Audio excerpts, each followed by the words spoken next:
আমাদের এই বিভাগটা অত্যন্ত ছোট বিভাগ, বিশেষ করে আমাদের টিচারের সংখ্যা খুবই কম। তবুও আমি চেষ্টা করেছি আমার সহকর্মীদের সাথে মিলে যতটুকু পারি তোমাদের শিক্ষাদান করার জন্য। তো তোমরা তোমাদের একটা পাঠ শেষ করে অন্য একটা পাঠে চলে যাবে, অর্থাৎ তোমরা মাস্টার্সের জন্য চলে যাবে। তবে আমি আশা করতেছিলাম যে আমাদের এখানে হয়তো মাস্টার চালু হবে। এখনো আমাদের চেষ্টা অব্যাহত আছে। তোমরা দোয়া করবে যাতে তোমরা এখানে মাস্টার ভর্তি হতে পারো, কারণ তোমাদের এখান থেকে হয়তো কুমিল্লা বা নরসিংদী বা ঢাকা তোমার জন্য কষ্ট হয়ে যায়। যদি এখানে করতে পারো তা আলহামদুলিল্লাহ, একসাথে পুরো কোর্সটা শেষ হয়ে গেল। আর তোমরা এই 4 বছর আমাদের সাথে ছেলে, তোমাদের পদচারণায় ক্যাম্পাস মুখরিত হয়েছে। তোমাদের এই মুখগুলো দেখলে আমার অন্তরটা জড়িয়ে যেত। তোমাদের উপর আমি ডিপেন্ড করতাম অনেক ক্ষেত্রে, মানে একদম চোখ বন্ধ করে আমি বলে দিতে পারতাম মুখে দিলেই কাজটা হবে।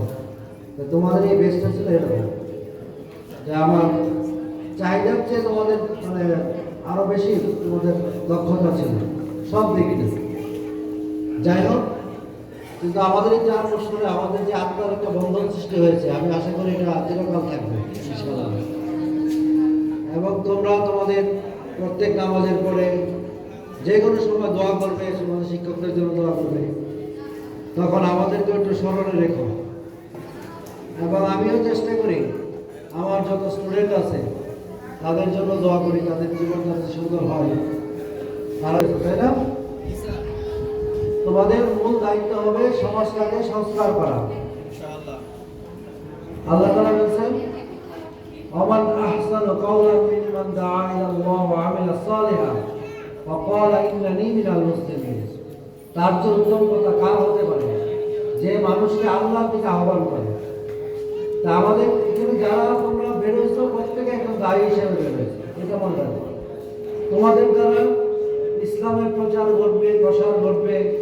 তোমাদের আচার আচরণ দ্বারা মানুষ মুক্ত হবে এবং ইসলামের যে বিউটি, যে সৌন্দর্য, তোমরা সমাজের মধ্যে সেটা পরিস্ফুটিত করবে। তোমাদের সমাজটা সুন্দর হবে, তোমার পরিবার সুন্দর হবে। এভাবে দেশ আস্তে আস্তে কি হবে, পরিবর্তন হয়ে যাবে। এবং আগামী শতাব্দী হবে ইনশাআল্লাহ ইসলামের শতাব্দী। এবং তখন তোমরা হবে সেই মর্দে মুজাহিদ, তোমরাই সামনের কাতার থেকে নেতৃত্ব দেবে ইনশাআল্লাহ। কারণ এই দেশ কারো বাধ্যতা সম্পত্তি নয়। এই দেশে সবার অধিকার আছে, আছে না? এবং ইসলাম প্রতিষ্ঠা করার অধিকার সবার আছে। এবং সেই গঠনে একজন দায়ী হিসাবে সমাজকে সংস্কার করার জন্য এই বাংলাদেশকে একটি আদর্শ মডেল রাষ্ট্র হিসেবে পরিচালনা করার জন্য তোমাদের ভূমিকা থাকবে অপরিসীম। এবং তোমাদের পরিবারের যে প্রত্যাশা, তোমাদের পিতামাতার যে প্রত্যাশা, এই দেশ ও জাতির যে প্রত্যাশা তোমাদের প্রতি, তোমরা সর্বোচ্চ চেষ্টা করবে তোমাদের এই সময়ের মধ্যে দেশকে কিছু দেওয়ার জন্য। এবং দেশের অকল্যাণ হয় এমন কোনো কাজ তোমাদের জানা যাতে সংগঠিত না হয়। কারণ রাসূল সাল্লাল্লাহু আলাইহি ওয়াসাল্লাম বলেছেন, হুব্বুল ওয়াতান মিনাল ঈমান, দেশকে ঈমানের অঙ্গ। তোমার যদি দেশের প্রতি মমত্ববোধ, ভালোবাসা না থাকে, তাহলে তোমার ঈমান কখনো পরিপূর্ণ হবে না। তোমার যারা দেশের কল্যাণ হবে, অমঙ্গল যাতে না হয়, তোমার এই আস্তে আস্তে তোমরা যদি আমরা যদি প্রচেষ্টা করি, তাহলে এইভাবে কিন্তু সমাজটা পরিবর্তন হয়ে যাবে, চেঞ্জ হয়ে যাবে। এক সময় ইসলামের সুশীতল বাতাস এই বাংলার জমিনে প্রতিষ্ঠিত হবে ইনশাআল্লাহ। এবং সেটা তোমাদের দ্বারাই সম্ভব। আর যাদের পিতা মাতা বেঁচে আছেন তাদের প্রতি অবশ্যই তোমরা সব উত্তম আচরণ করবে এবং তাদের জন্য সবসময় দোয়া করবে। যাদের পিতা মাতা নাই তাদের জন্য দোয়া করবে। আল্লাহ তাআলা যে ভাষা তোমাদেরকে শিখিয়ে দিয়েছেন, রব্বির হামহুমা কামা রাব্বায়ানি সগীরা। আর বিশেষ করে মেয়েরা, তোমরা তো কিছুদিন পরে অনেকেই গৃহিণী হয়ে গেছো, সামনে হবে ইনশাআল্লাহ। তোমার পরিবারটা যাতে একটা আদর্শ পরিবার হয়। কারণ একটা ফ্যামিলির মধ্যে একজন গৃহিণী বা একজন স্ত্রী অনেক ভূমিকা থাকে।